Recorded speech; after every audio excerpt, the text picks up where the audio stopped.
Mtakumbuka miaka michache iliyopita palitokea migogoro mikubwa sana eneo hili, na migogoro ile ilikuwa ni migogoro iliyotokana na technical support.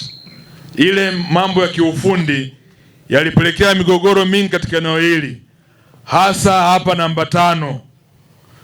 Hali hii ilinipelekea kupata maelekezo ya Mheshimiwa Rais na kutafakari upya namna ya utoaji wa leseni zetu na vile mikataba ya kiufundi. Jambo la kwanza, sheria ya madini kifungu cha 8 cha sheria ya madini kimetoa katazo, ni marufuku mgeni yoyote kwenda kwenye leseni ndogo ya uchimbaji.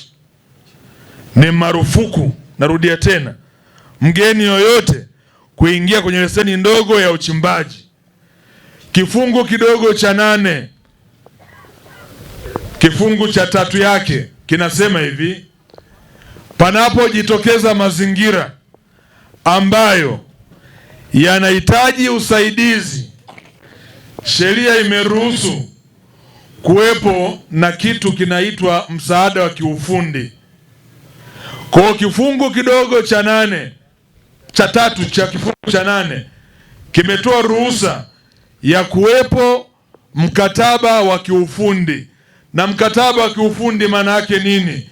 Ni kwamba mchimbaji mdogo anaweza akachimba mpaka mita 100, lakini akawa ana uwezo wa kwenda mpaka mita 200 chini. Akija mtu kusaini mkataba kwamba anaweza kufika chini, huo ndio msaada wa kiufundi, au kuongeza jambo ambalo katika hali ya kawaida mchimbaji huyu mdogo asingeweza kulifanya. Lakini palitokea changamoto, ilikuwa ni kama sasa watu waliamua kuuza maeneo kwa wageni pasipo kufuata taratibu. Mheshimiwa Rais akaelekeza, tumefanya marekebisho hivi sasa tunayo kanuni inayozungumza msaada wa kiufundi. Na msaada wa kiufundi hivi sasa kanuni inasema hivi: jambo la kwanza, tutatafsiri msaada wa kiufundi maana yake nini, kwa sababu kama mtu anakuja anafanya jambo ambalo mtu wa Makitole anaweza kulifanya, huo sio msaada wa kiufundi. Lazima uwe una jambo tofauti na ambalo mchimbaji mdogo wa kawaida hawezi kulifanya. Lakini tukaenda mbali. Hivi sasa katika makubaliano, mkataba wa makubaliano, kwanza tutunge kanuni. Najua mlikuwa mnaingia kwenye makubaliano hapa ya 85 kwa 15 kwenye msaada wa kiufundi, na wengine mpaka 90 kwa 10. Sasa tumefanya marekebisho kwa maelekezo ya Mheshimiwa Rais. Sasa baada ya kutunga kanuni ile, hivi sasa ni 70 kwa 30. Ndivyo ambavyo mikataba inaelekezwa kuanzia hivi sasa. Msaada wote wa kiufundi utaenda katika utaratibu huo. La pili, maelekezo ya Mheshimiwa Rais. Kulikuwepo na mgogoro mkubwa sana kati ya wenye maduara na wenye leseni. Sheria ya madini haimtambui mtu mwenye duara, inamtambua mtu mwenye leseni, sheria ya madini. Lakini watu wengi ambao walikuwa na uwezo wa kwenda kutafuta leseni, asilimia kubwa walikuwa sio wachimbaji.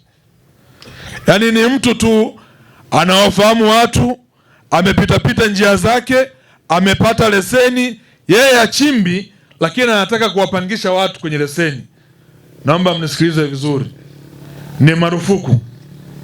Ni marufuku kuanzia hivi sasa. Ni marufuku mtu yoyote mwenye leseni.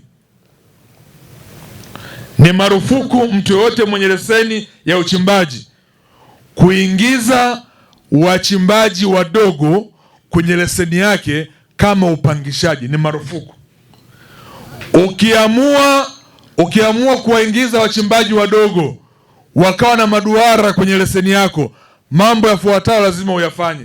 La kwanza, hakikisha mmesaini mkataba kati ya mwenye duara na mwenye leseni, na mkataba ukasajiliwe Tume ya Madini, ibaki kama kumbukumbu.